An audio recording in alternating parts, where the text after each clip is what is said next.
Okay, a question I have you ever heard of the 2 weeks steroid cycle, such as 100 milligram of test per preennate for 14 days, along with 50 milligrams of a steroid of your choice, such as trembolone, for 2 weeks? They're supposed to be good because your body won't have to go through a harsh recovery process. Inhibition of the pituitary gland and others is said to not occur after 2 weeks. What do you think? Bill Roberts is a steroid guru, advocates these cycles. So a 2 weeks on, 2 weeks off sort of staggering. It puts me in a difficult position with a fellow named Bill Roberts. I don't follow that one. Maybe there's something lost in translation there, because in order for the effects to be felt, whenever I get someone on hormone replacement therapy, I will tell him or her, listen, it's probably going to take about 6 weeks before this kicks in, if you will, before you notice any difference. And that can change. I mean, sometimes I get a call at 4 weeks and, hey, Rand, just want to let you know, I'm feeling better now. I'm getting more sleep, and those two go hand in hand, right? But then invariably I get the call somewhere around 6 weeks, and I get happening. No, I get the Rand. Oh, now I know what you. So there's a wide range, you say. Yeah. Well, it's normally about 6 weeks, but like what I was getting at is sometimes people will feel better sooner than 6 weeks, but it pretty much hits you over the head at about 6 weeks. So I don't follow how you could go on replacement therapy for 2 weeks and get something out of it and then go off it. Now, maybe there's something to once you've started hormone replacement therapy for, I don't know, maybe 6 weeks, you've done it for a while, going on and off it for 2 weeks. But I honestly, again, with all deference to the gentleman he mentioned, maybe there's something I don't know about. So I can't answer it. I'll have to do some research and get back. But I don't know of any studies that speak to that, and I can't think of a reason why that would necessarily be good. Now, you go back to what he mentions, which is to avoid shutting down your own system. If this is a 25-year-old who wouldn't be on replacement therapy, this is someone who's cycling to try and preserve testicular function, then that would have some, common sense attached to it, because, the whole purpose of cycling, if you're 25 years old, is to avoid losing your endogenous production. But for someone who's on hormone replacement therapy because they're not producing enough testosterone, I just don't know why you would want to do that. Maybe he's talking about it from a bodybuilder's point of view, because I've heard this in the past. I'm talking years ago. People would say you do 2 weeks on, 2 weeks off, and that way it forces you to take at least half the year off instead of staying on all the time. What do you think about that? Well, again, I think you'd be better off going off for half the year. I don't think they want to do that, though. That's too long. Because you got, but I don't know the answer to the question. Is it still effective? Would be the question. Right. If you're using something for 2 weeks and then going off it for 2 weeks, my understanding and my clinical experience is I don't see people getting results for 6 weeks. And then, I have to say that if you go off for 2 weeks, most people don't bottom out if they've been on hormone replacement therapy and get off for whatever reason. They want to, restore fertility. They want to, bear children. And we're talking about one of these 35, 40-year-olds, males and or females. And it takes about 3 weeks before they really go, wow, I can feel the difference. My endogenous production hasn't been restored yet. But, I don't know enough to answer the question. I haven't seen that. It's the first I've heard about it.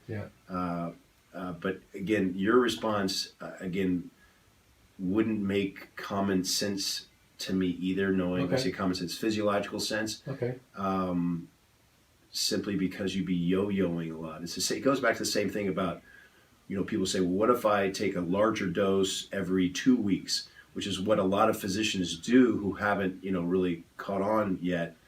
You're on a roller coaster ride. Your levels will be super supra-physiologic for a while, and then you'll bottom out. And then you're feeling crappy, and it throws your body in this, as they say, roller coaster. So you're better off using a lower dose more frequently. So again, I'll have to look it up.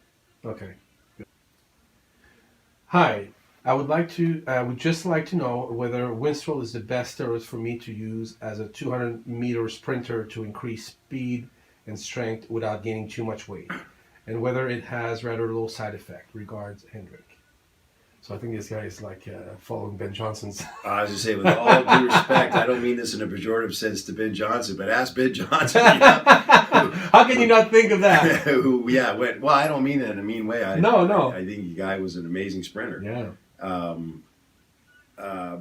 But the reason why Winstrol would be better is because Winstrol is one of the steroids that's actually designed for angioedema, the reduction of angioedema. So you would get the anabolic benefit of a dihydrotestosterone base steroid, and you would be as light as you could be, which is what you'd want as a sprinter, meaning you'd get rid of as much water excess as possible, which is what you would want as a sprinter. You don't need extra water as a sprinter. You might want to carry extra water as an endurance athlete, so not a good idea.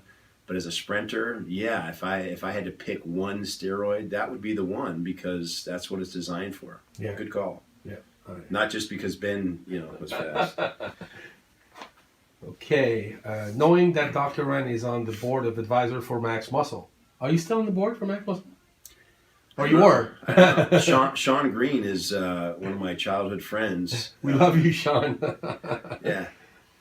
So anyway, so you were at one point for sure. Can you ask him about his thought on new supplements such as mTOR, specifically phosphatidic acid and protein synthesis?